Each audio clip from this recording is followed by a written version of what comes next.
My name is Marcus, and I am 34 years old. Even now, after all these years, I can still smell that train station. The scent of engine oil, the warm bread from the food stand nearby, and something else. The smell of fear. The kind of fear only an 11-year-old boy can feel when he realizes he has been left behind. I believed my parents loved me back then, even though they never said it out loud. I trusted them when they told me to wait on bench number 7, that they would be back in 10 minutes. They never came back, and the last train of that day departed without me on it. Before I take you through this journey, I would love to know where you are watching from today. Drop your location in the comments below. If this story touches your heart, please hit that like button and subscribe to this channel. This is a long story, a painful one, but it taught me the most important lesson about what family truly means. So stay with me and let us begin. I grew up in a small town called Millbrook, Ohio. Population around 12,000 people. The kind of place where everyone knew everyone, where the same families had lived for generations, where nothing much ever happened. My house was a two-story brick building on Maple Street, with a small yard that my father never bothered to maintain. The grass was always a little too long, the fence always needed painting, but nobody seemed to care. My father, Richard, was 42 years old when I was 11. He worked as a sales manager for a home appliance company selling refrigerators and washing machines to stores across the state. He was a tall man, broad-shouldered, with a face that rarely showed emotion. He wore white dress shirts to work every single day pressed and clean, and he carried a leather briefcase that he never let anyone touch. When he came home in the evenings, he would sit in his armchair in the living room, turn on the television, and that was it. He rarely looked me in the eyes when we talked.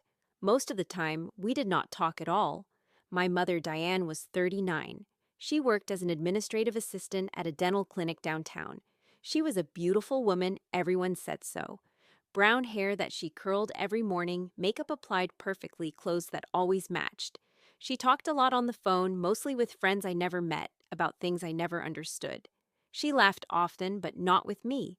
The words she spoke were rarely directed at me. I was their only child, but I never felt like an only child should feel.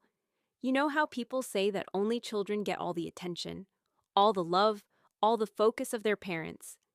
That was not my experience. I felt more like a guest in their house, someone who happened to live there, but was not really part of the family. They fed me, clothed me, sent me to school. But beyond the basics, there was nothing.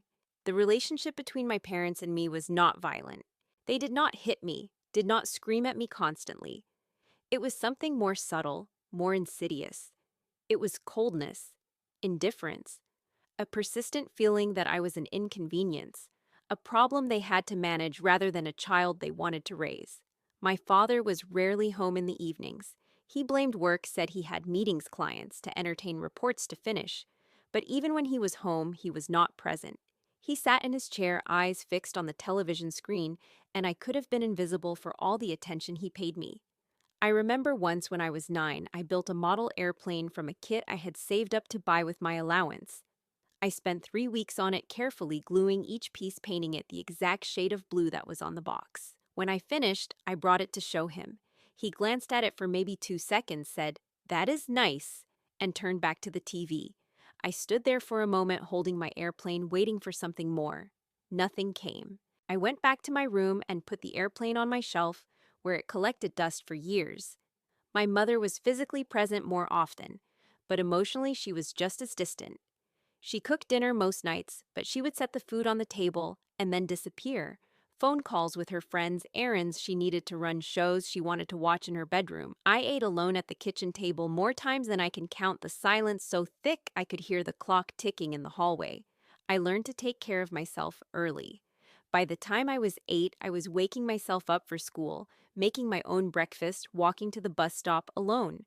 By 10, I was doing my own laundry, packing my own lunches, managing my homework without any help. My parents never checked my grades, never asked about my friends, never came to parent-teacher conferences. My teachers must have thought I was an orphan. There is one memory that still burns in my mind, my 10th birthday. I had been looking forward to it for months, hoping that maybe, just maybe, this would be the year they would remember. I woke up that morning with excitement bubbling in my chest.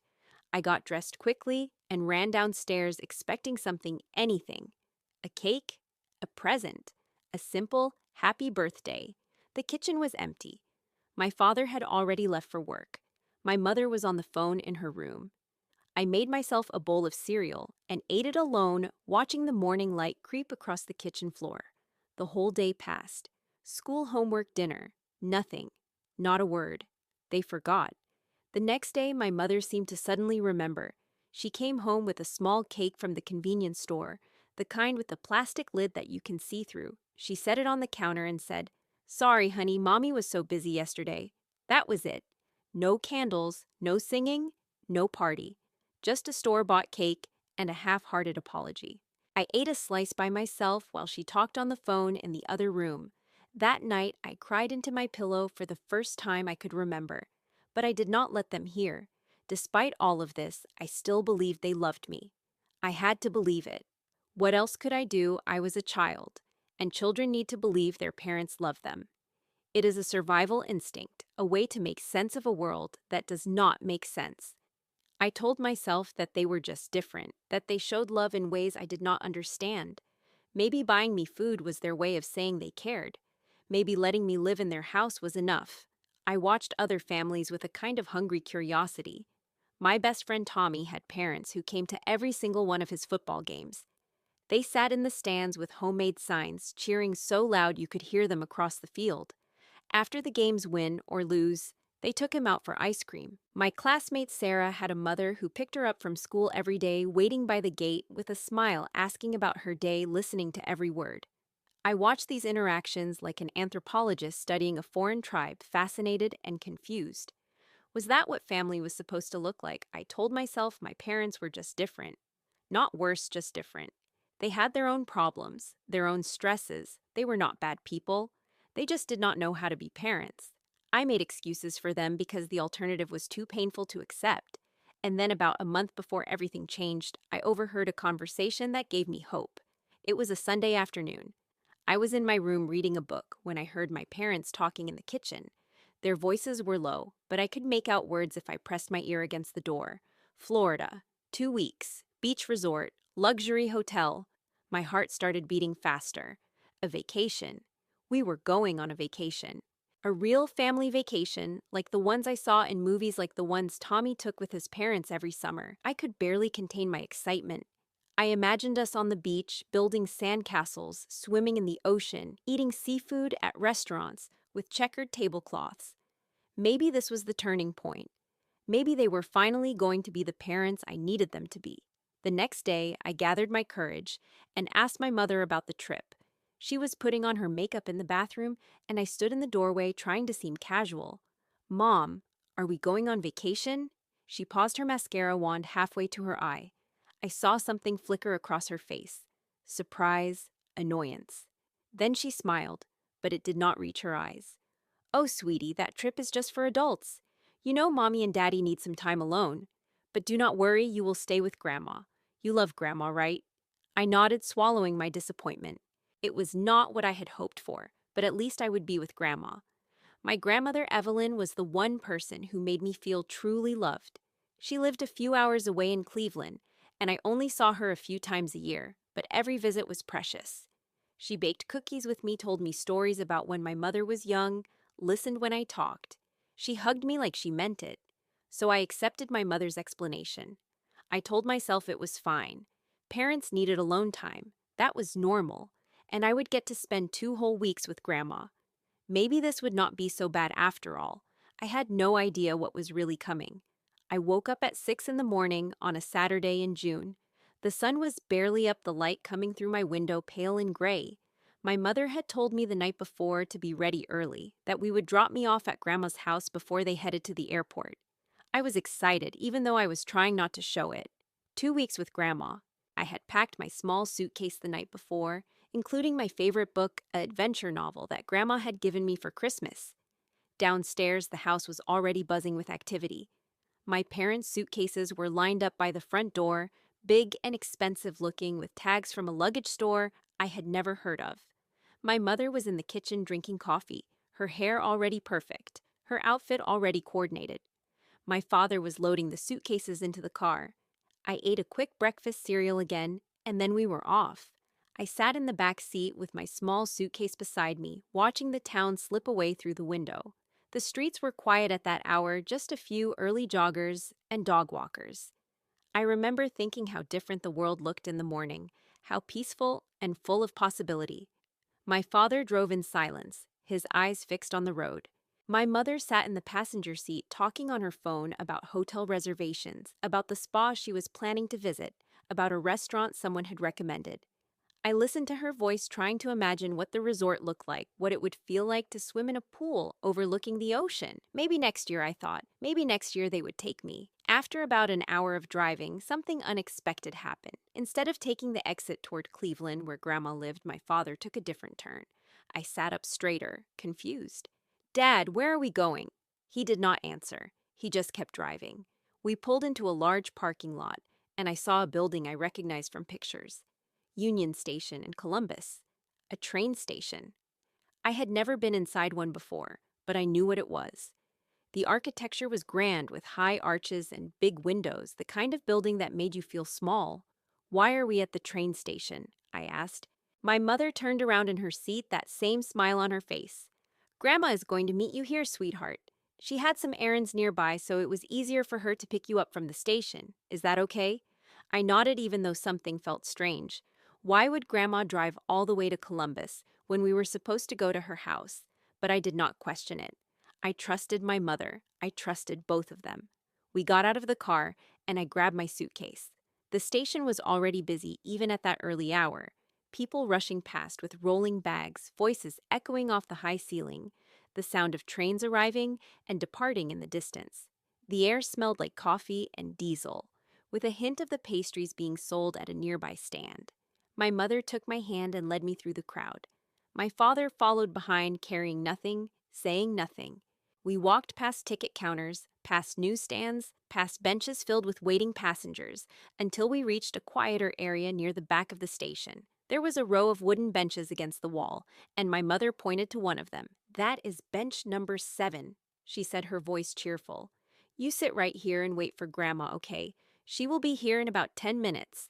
I sat down, my suitcase at my feet. The bench was hard and cold even through my jeans. What about you? I asked. Where are you going? Daddy and I have to go check in our luggage at the counter on the other side of the station, she said. We will be back in a few minutes, but Grandma will probably get here first. You just wait here like a good boy. She looked at me, then really looked at me for the first time in months. Her eyes met mine, and for a moment I thought I saw something there. Hesitation, guilt, but it was gone so fast I might have imagined it. Remember to watch your suitcase, she said. Then she turned and walked away. My father had not said a single word to me the entire morning. He stood a few steps behind my mother, his hands in his pockets, his face expressionless. He glanced at me briefly, then looked away, and then he followed her, walking toward the exit. I watched them go, their figures getting smaller and smaller as they moved through the crowd. I noticed that they were heading toward the main doors, not toward any luggage counter. But I told myself there must be a counter outside somewhere I did not know about. They would come back, Grandma would come, everything was fine. 10 minutes passed. I kept my eyes on the crowd, looking for Grandma's familiar face, her silver hair, her kind smile. But I did not see her. 20 minutes passed. I started to feel a flutter of anxiety in my chest. Maybe she was stuck in traffic. Maybe she had trouble finding parking. 30 minutes passed. The flutter became a pounding. Something was wrong. An hour passed. I could not sit still anymore. I left my suitcase on the bench and walked to the information counter nearby. There was a woman working there, middle-aged, with silver gray hair and a name tag that said, Donna. She looked up at me with a pleasant smile. Can I help you, young man? I am looking for my grandmother. I said, my voice smaller than I wanted it to be. She was supposed to pick me up here, but I have not seen her. Donna's smile faltered slightly. Where are your parents, sweetie? They went to check in their luggage, I said, on the other side of the station. Donna looked concerned now. She came around the counter and knelt down so she was at my eye level. How long have you been waiting? About an hour. She stood up and asked me to describe my grandmother and my parents. I gave her as much detail as I could. She made some calls on her radio, spoke to other station workers. A security guard checked the luggage area, the parking lot, the platforms. He came back shaking his head. There is no one matching those descriptions, Donna said gently. Do you have a phone number for your parents? I recited the number from memory, the one I had memorized for emergencies. Donna dialed it on the phone behind her counter. I watched her face as she waited. One ring, two rings, three, four. No answer. She tried again. Same result. The world started to blur around the edges. I felt dizzy, sick, like the ground was shifting beneath my feet. Donna was saying something to me, but I could barely hear her. The sounds of the station seemed far away, muffled, as if I were underwater. They left me. My parents left me. I do not remember walking back to bench number 7, but that is where I found myself clutching my small suitcase like a lifeline. My hands were shaking. My whole body was shaking. I could feel tears burning in my eyes, but I did not want to cry, not here, not in front of all these strangers. I pressed my lips together and tried to breathe, but the tears came anyway. They slid down my cheeks, hot and unstoppable, and I wiped at them with my sleeve, but more kept coming. I had never felt so alone in my entire life. The station was full of people, hundreds of them, walking past me, around me, through me like I was invisible. And in a way I was. Just another kid on a bench. Nobody's problem. My mind raced with questions that had no answers. What did I do wrong? Was it because of my grades last semester? I had gotten a B- in math, and my father had looked disappointed, though. He had not said anything. Was it because I broke that glass last week? It was an accident, I did not mean to, but my mother had sighed so heavily, like I had ruined her whole day. Was it because I was not good enough? Not smart enough? Not lovable enough? The thoughts spiraled, each one darker than the last. Maybe they had never wanted me. Maybe I was a mistake, an accident they had been waiting 11 years to correct. Maybe this had been the plan all along, and I was just too stupid to see it. Donna came back after a while. She was carrying a bottle of water and a chocolate bar, the kind with almonds that I usually liked. She sat down next to me on the bench, not too close, giving me space. "Hey there," she said softly. "I brought you some water. You should drink something." I took the bottle, but I did not open it. I just held it in my hand, staring at the label. "We are going to figure this out, okay," Donna said. "Can you tell me your grandmother's phone number? Maybe she is on her way and just got delayed." I had to think for a moment. Grandma's number was different from my parents' number. I had memorized it too, but my brain felt foggy, like it was full of static. Slowly, the digits came back to me. I recited them to Donna. She went back to her counter and dialed. I watched her, my heart pounding so hard, I could feel it in my throat. "Please answer. Please answer," Donna spoke into the phone. Her expression shifted from professional concern to something deeper, something more serious. She talked for a few minutes, asking questions, nodding, her brow furrowing. Then she hung up and walked back to me. "Your grandmother is on her way," she said. "She is about 3 hours away, but she is leaving right now. She is going to come get you." Relief washed over me, but it was mixed with confusion. 3 hours. But my mom said she was nearby. Donna hesitated. I could see her choosing her words carefully. "Sweetie, your grandmother did not know you were here. She thought you were at home with a babysitter." The words hit me like a punch to the stomach. My mother had lied. Not just to me, but to Grandma too. She had told Grandma one thing and told me another, weaving a web of lies that left me stranded in a train station while they flew off to their beach vacation. I thought I was done crying, but I was wrong. A new wave of tears came harder this time, shaking my whole body. Donna put her arm around my shoulders gently and let me cry. She did not say anything, did not try to tell me it would be okay. She just sat with me, a stranger, who showed me more kindness in that moment than my own parents ever had. The next 3 hours were the longest of my life. Donna stayed with me as much as she could between helping other passengers. She told me about her son, who was grown now and lived in California. She told me about the trains that came through the station, where they went, who rode them. She was trying to distract me, and I appreciated it, even though I could barely focus on her words. I kept thinking about my parents. Where were they now? On a plane, probably. 30,000 feet in the air, sipping drinks, watching movies, not thinking about me at all. I imagined them arriving at their resort, checking into their fancy room, walking onto the beach. I imagined them laughing, relaxed, free of me. The anger came later. At first, there was just pain, raw and overwhelming. But somewhere in those 3 hours, the pain started to harden into something else. Resentment. Fury. How could they do this to me? I was their son. I was 11 years old. I had trusted them, believed them, waited for them on a bench like an obedient dog, and they had walked away without looking back. I made a silent promise to myself on that bench. I would never trust them again. I would never let them hurt me like this again. I did not know how I would keep that promise, but I knew I had to try. Finally, after what felt like an eternity, I saw her. Grandma Evelyn came through the doors of the station, her silver hair slightly disheveled, her face flushed from hurrying. She was a small woman barely 5 feet tall, with hands that were rough from years of gardening and housework. But her eyes were the same as I remembered, warm and blue and full of love. The moment she saw me, she ran. I had never seen her run before, but she ran now, weaving through the crowd, her purse bouncing against her hip. And then she was there, pulling me into her arms, holding me so tight I could barely breathe. "I am so sorry," she whispered into my hair. "I am so sorry. I did not know. I would never have let this happen." I held onto her and cried all the tears I had left. She smelled like lavender and fresh bread, like comfort, like safety. For the first time in hours, the shaking stopped. "I am not going to let you go," she said. "Do you hear me? I am not going to leave you. Ever." And I believed her. I believed her because she was the only person who had ever made me feel like I mattered. She was the only one who had ever shown up. Grandma took me home to Cleveland that night. It was dark by the time we arrived, the streetlights casting long shadows on the quiet neighborhood where she lived. Her house was small, a one-story cottage, with white shutters and a flower garden in the front yard. Even in the dim light, I could see the roses she had planted, the marigolds, the lavender that gave the whole place its signature scent. Inside the house was warm and welcoming. The living room had a worn sofa covered in a crocheted blanket, shelves lined with books and photo frames, a fireplace that she said she still used in the winter. The kitchen smelled like something had been baking, though Grandma said she had not had time to cook anything before she left to get me. "I will make you something tomorrow," she promised. "Tonight let us just rest."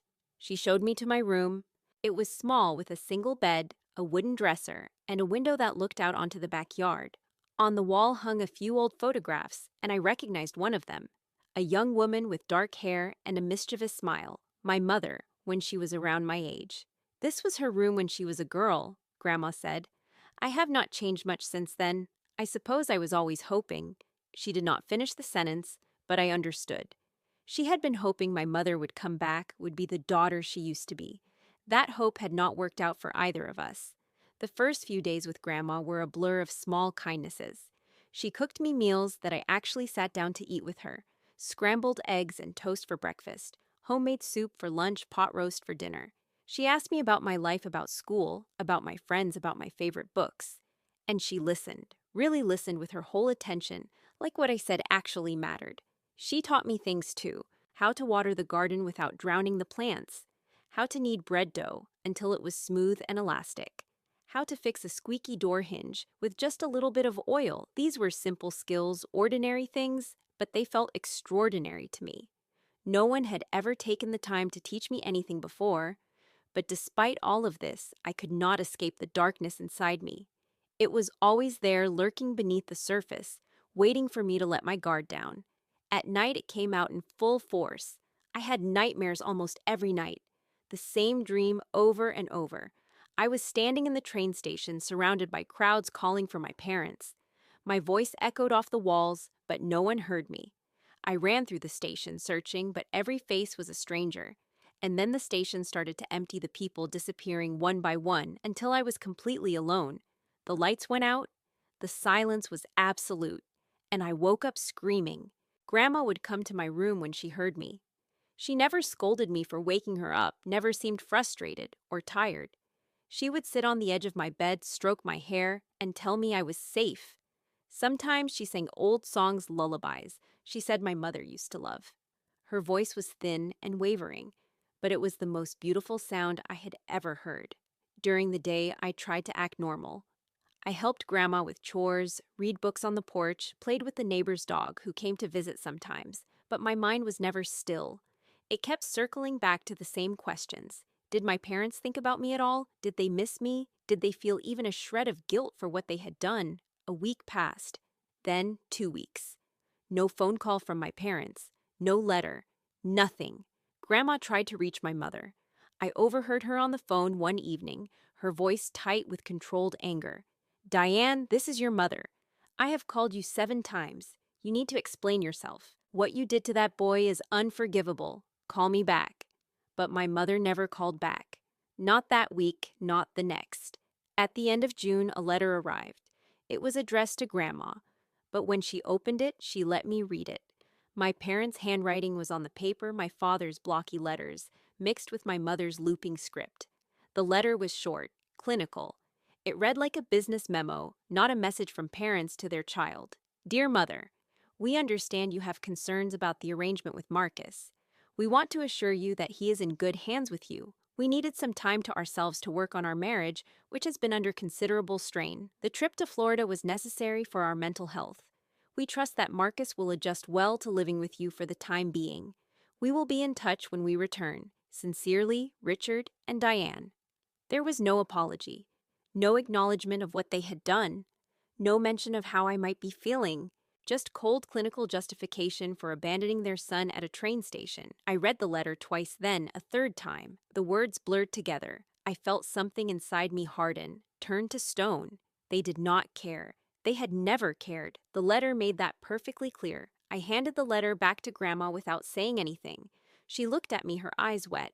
Marcus. It is okay, Grandma, I said, and I was surprised by how steady my voice sounded. I already knew. She reached for me, pulled me into a hug. I let her hold me, but I did not cry. I was done crying for people who did not deserve my tears. That night after Grandma went to bed, I took the letter from where she had left it on the kitchen table. I tore it into small pieces, smaller and smaller, until it was nothing but confetti. Then I threw it away. It was the first time I had ever done something with my anger instead of just feeling it. It was small, but it felt like a beginning. The months turned into years, and slowly my life began to take shape. Grandma officially became my guardian when I was 12. My parents signed the paperwork without protest, without even meeting with the lawyer in person. They mailed their signatures from wherever they were living at the time. It was the last direct contact I had with them for years. Living with Grandma was the opposite of everything I had known. She was present. She was engaged. She showed up for me in ways my parents never had. She came to every single one of my basketball games at school.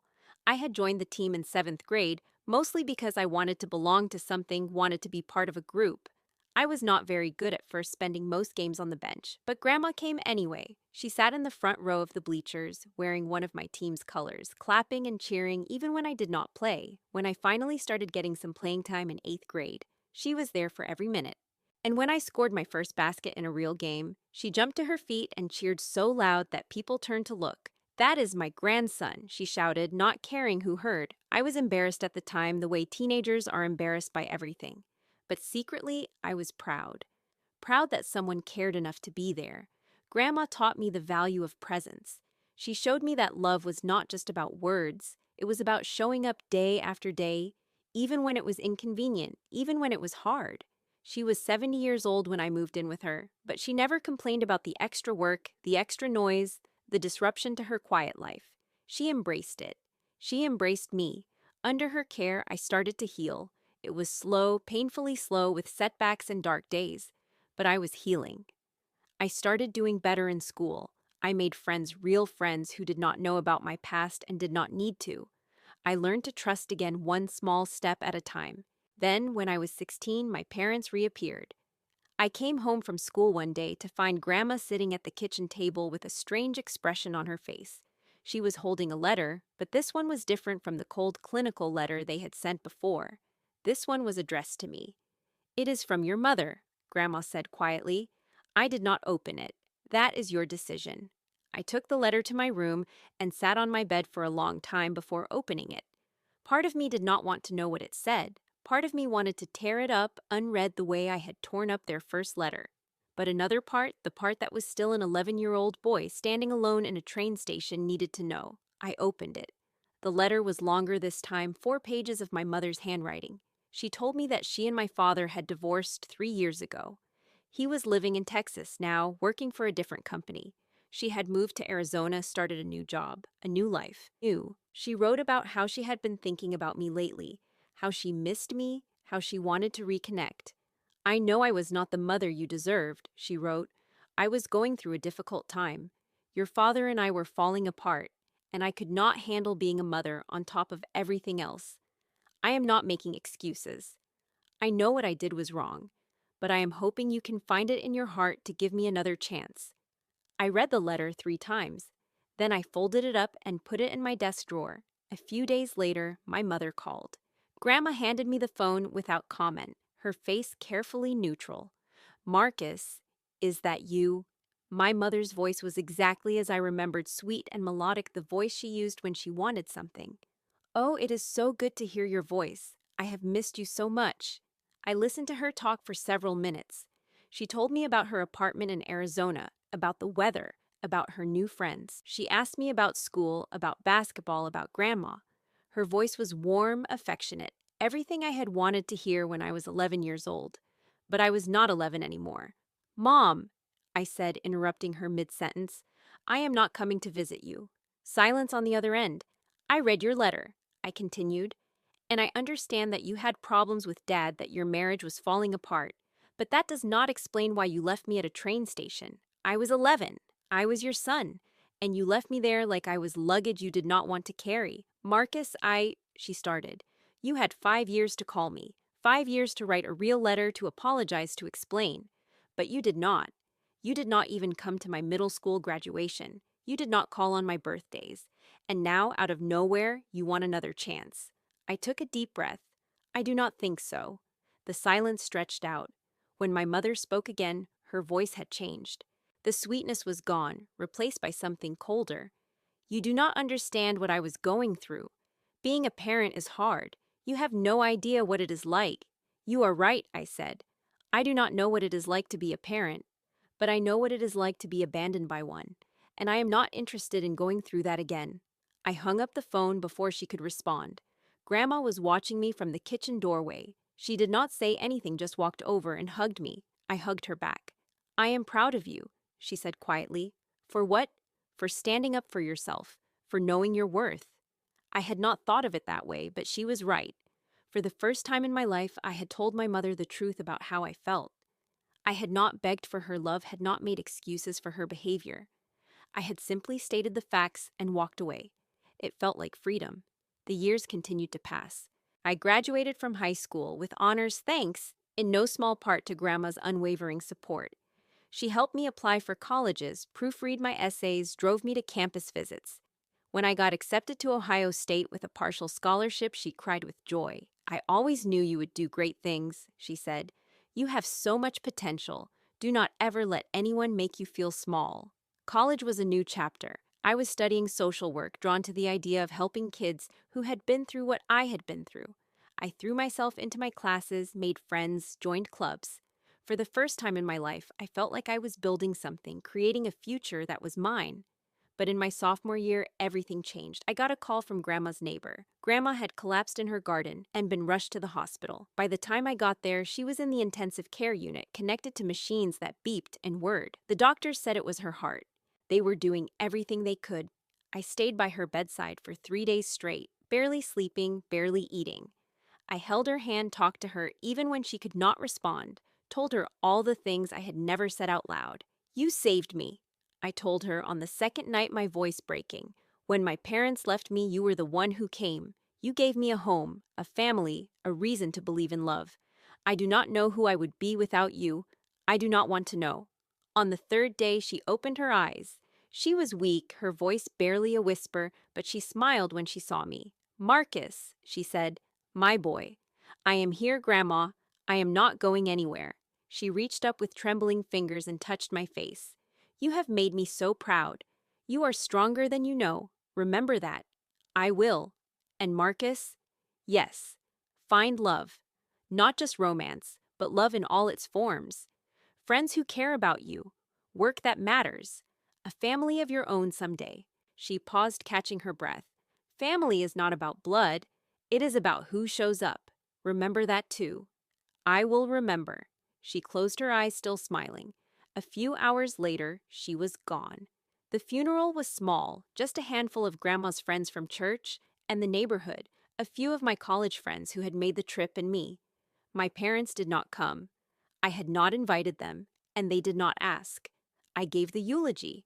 I talked about her garden, her cooking, her laugh. I talked about how she had taken in a broken little boy and helped him become a man. I talked about what she had taught me about family, about love, about resilience. She did not give birth to me, I said, at the end, my voice steady despite the tears on my cheeks. But she gave me life, she gave me everything, and I will spend the rest of my days trying to live up to her example. After the funeral, I went back to her house one last time. I walked through the rooms, touching the furniture, looking at the photographs. I took a few things with me. Her favorite book, a cookbook she had used so often it was held together with tape, a photograph of the two of us at my high school graduation. Small things, but they held everything. Before I left, I sat down at the kitchen table and wrote 2 letters. One to my father, one to my mother. Not angry letters, not accusatory, just honest ones.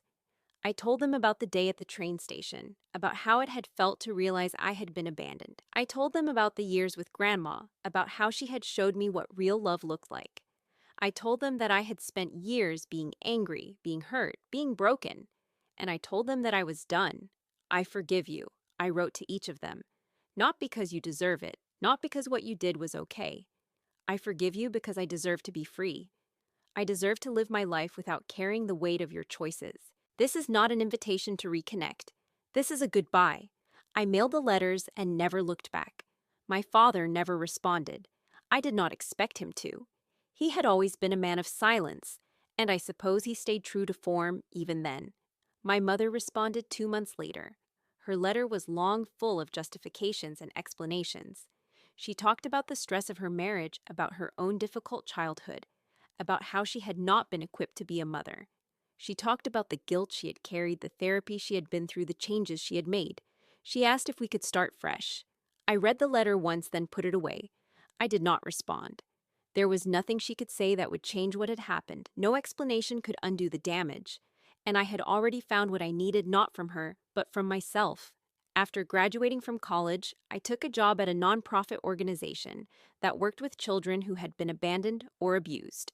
The work was hard, emotionally draining, sometimes heartbreaking, but it was also deeply fulfilling. I understood these kids in a way that others could not. I had been them. And if I could help even one child feel less alone, less broken, less worthless, then everything I had been through meant something. I threw myself into the work. I spent long hours at the office, visited foster homes, advocated for kids in court. I became the adult that I had needed when I was 11, the one who showed up, who listened, who believed in them. And then, when I was 28, I met Jenna. She was a volunteer at the organization, a 4th grade teacher, who spent her weekends helping kids with their homework.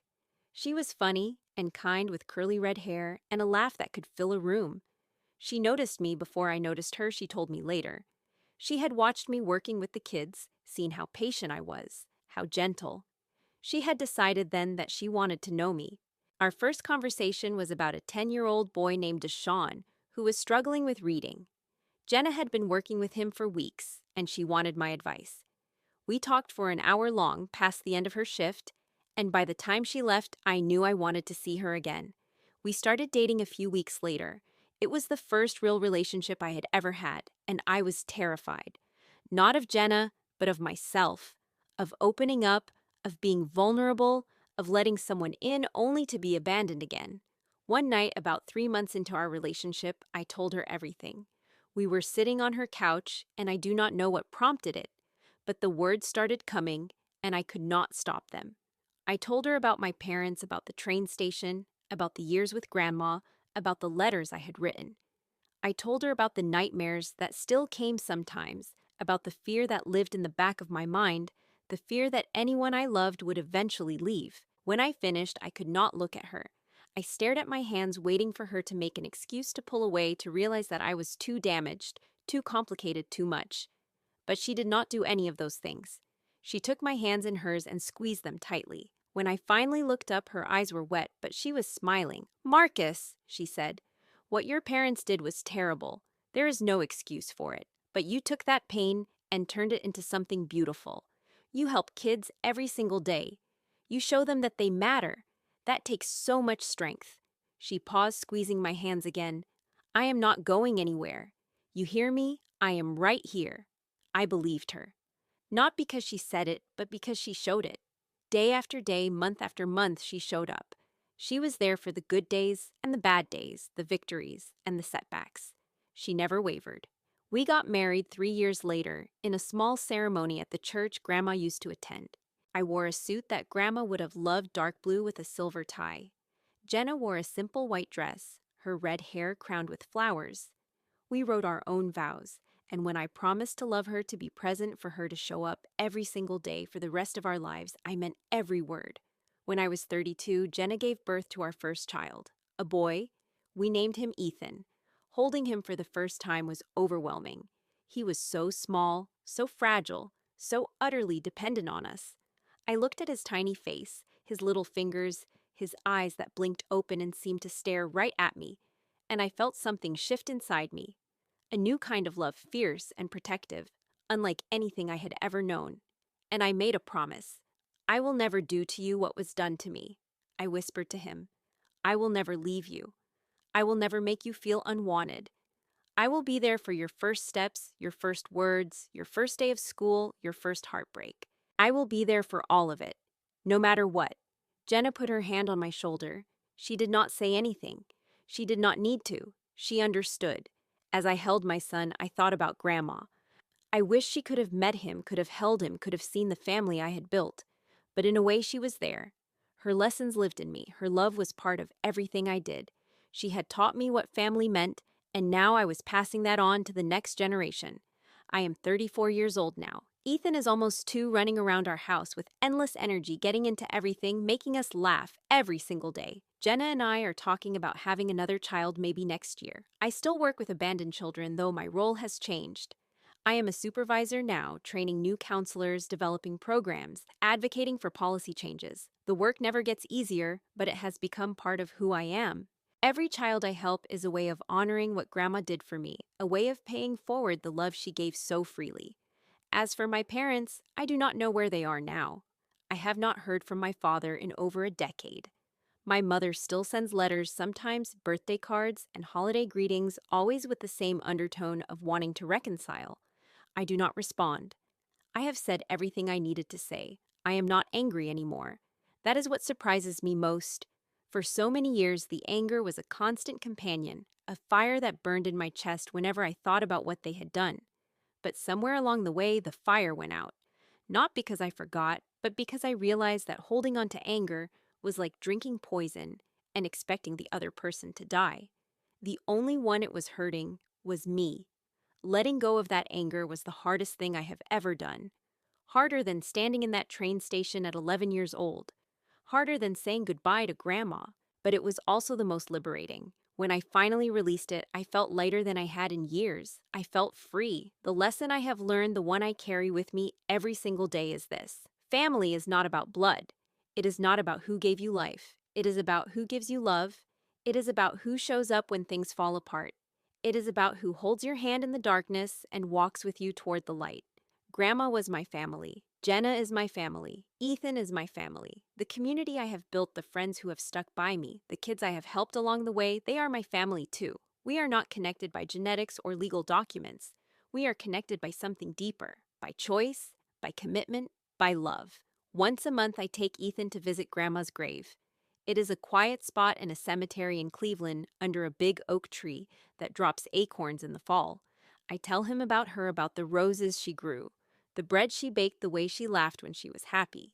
He is too young to understand most of it, but he listens. And I hope that someday, when he is old enough, he will know the woman who saved